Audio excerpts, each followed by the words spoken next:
All right, welcome to Sunday Chronicles with Shaky and Charles.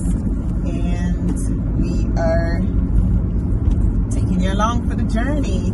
So again, thank you so much for watching our Chronicles and for all the comments and the questions and everything that's being shared. Know that we really appreciate it, and we're just having fun with this little thing here.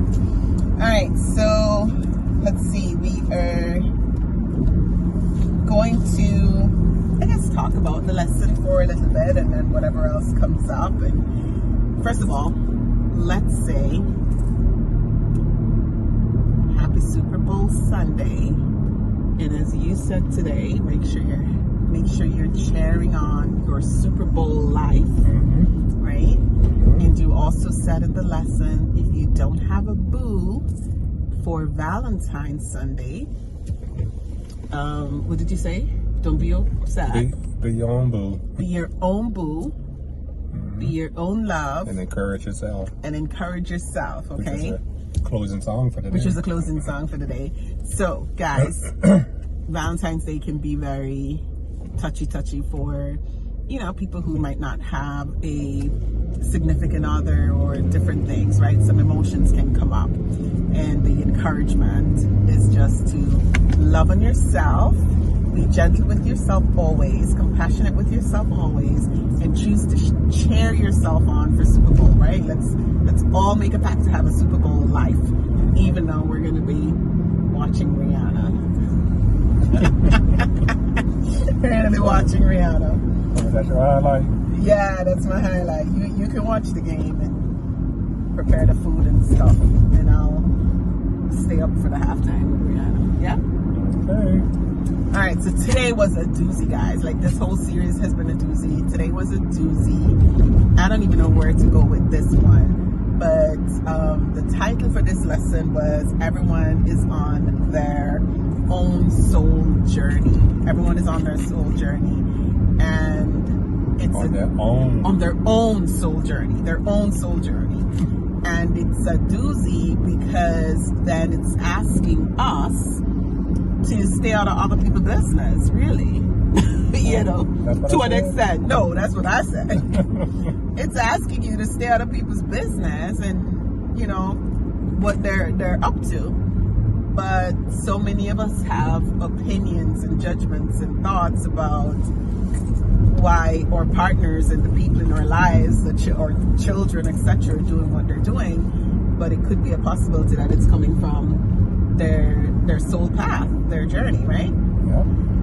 So, yeah. All right. So, the first thing I want to talk about is, I want to clear up the scripture that you used today, where one will be taken. And I immediately started laughing because traditionally that was such a fear-filled scripture. Yeah. Where literally, you'll be in the house with your mom, and as a kid, right? So your mom, your most beloved mom, and something will happen and one will disappear, and I thought that was funny to where I am now today, where I don't subscribe to a traditional interpretation of that scripture anymore. But let's go into that real quick. One will be taken, and relate it back to the awakening in consciousness that you were talking about. So let's explain it for someone who's probably who didn't watch the lesson yet. What did that mean? Well, basically, the scripture is referencing when Jesus said that two would be in the field, one would be taken and one will be left behind. That particular scripture reference, which is taken from, what's this? You don't have your lesson sheet? Was it? Matthew? I don't have my lesson sheet. Was it Matthew or Luke? Matthew. Okay. Yeah, Matthew. And basically, it's saying that each of us is on our own path, and we each have our own different development and unfoldment. And sometimes we outgrow whoever we are with because of that unfoldment, and that's what it's referencing from a mystical point of view, that at some point in time there would be a separation in consciousness. from the people that you are around. And so at a point in time when that happens, you will probably move on ahead, and they will still be behind. And this is the way to reference that we're all on our own soul journey. Yeah. And if you try to wait for others to catch up with you, then you will be interfering with your soul journey because of your attachment. Attachments to people and circumstances and conditions. You want them to either go along with you, and if they don't go along with you, then you want to stay behind with them. Yeah, I think we can also subscribe that to when we awaken, when we start changing, and people, places, situations, and circumstances are no longer a part of our lives. Yeah. And sometimes we really reminisce, and sometimes we become, depressed and sad because things aren't the way it used to be, or this person is no longer in your life, or showing up the way they used to show up. Yeah. And it has a lot to do with how we're working on ourselves and the transformation that's happening in our life and in our outlook. Somebody might just fall along the wayside. They're just no longer in your circle. They're no longer in your space. And that happens, believe it or not, even with family. Even with family members or situations, when they're just no longer a part of where you are presently in your thinking. And that has to be okay. And the encouragement for myself and for somebody else who is watching is to process yourself and give yourself permission that is okay. That is okay if that's happening. Just keep doing the work on you. Keep showing up for yourself and doing the work on you. Yeah. You ever had a time when you perhaps wasn't around someone, a friend that you grew up with from childhood, and you've separated, and then years later you come back together and you try to catch up? Yeah. But at some point in the conversation, you realize, wow, you're not there anymore. You're not there anymore. Yeah. Yeah, I've had that. That we're not supposed to be friends no more. Yeah. Like we used to be. Yeah. And wow. I think there's an internal dialogue that happens for me. Yeah. Where there's a part of you that want things to stay the same, you know? But then in your soul, your feet, that the separation has already happened. You know that you're on a path and this person is on a path. Yeah. And you're working through the internal dialogue. Yeah. And so that's why I'm always like, reminiscence is what Jesus referred to when you put your hand to the plow and you look back. Yeah. You're not fit for the kingdom. You're not fit to continue on your journey. Yeah. Because you're trying to reach back into how things used to be. Yeah. And man, do we hold on to things, how things used to be. Hello, the good old days. Yeah. In everything. Yeah. In everything. Because, always switching the subjects to relationship, but don't we do that to our relationships? Yeah. How this, what I'm used to in a relationship. Right. Right? Even though you're not with the person, yeah. And you're with this new person. Yeah. You still bring into this new relationship how my boyfriends used to be, how my girlfriends used to be, how my wife or husband used to be, the past ones, and you try to bring it into your new one. Or even the current one sometimes. Even the current one. And that's why sometimes we look at the person and say, you changing on me. Yeah. And we make it an issue. Yeah. That's true. We make it an issue, but it's totally projections. Yeah. And total projections. Yeah. The projection of fear. Yeah. Of hate or hatred, or something you hate or even something you love. I really didn't touch on the love part. How we project our admiration and our putting people on pedestal kind of thing. That's a projection too.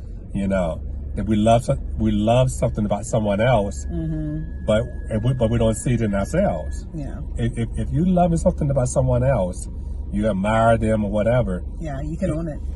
It's really indication that that same thing you admire about that person is in you. Is in you. That you need to reclaim for yourself. Yeah.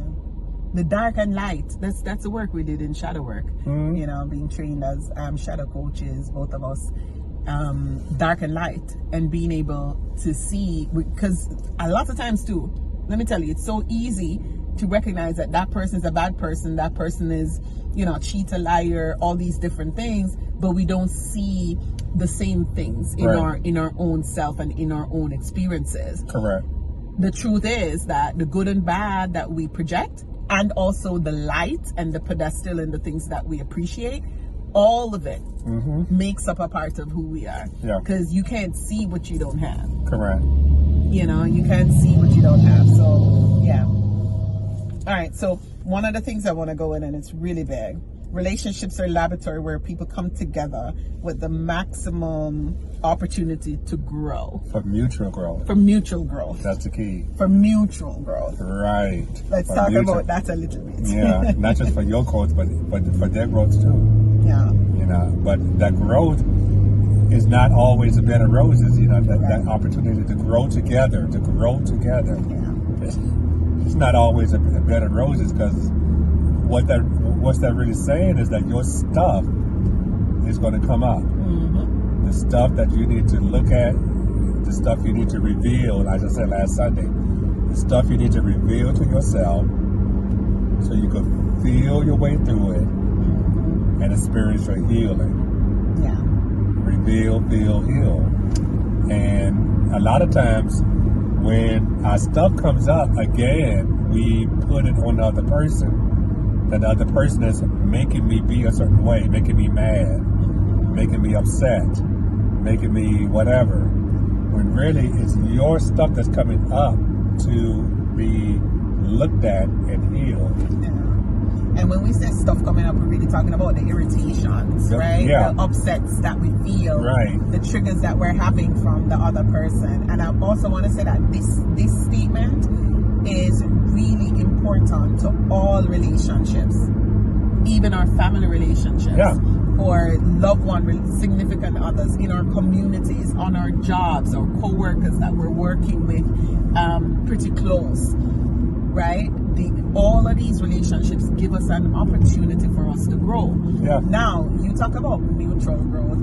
It's a beautiful thing when you can discover a significant other where you both agree, or you both consciously agree that a primary part of this purpose of this relationship is for our mutual growth. Correct. Because I think that a lot of the upsets that we go through in relationships, and I'll speak for myself, in past relationship, was my willingness to, quote unquote, wanting to explore certain things. And it doesn't make anybody bad or right or great. That's not what this is about.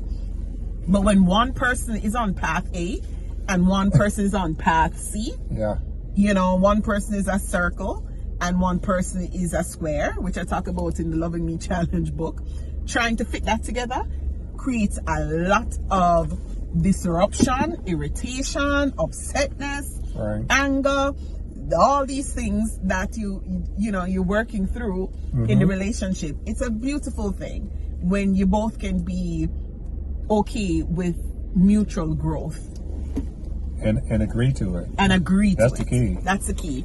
To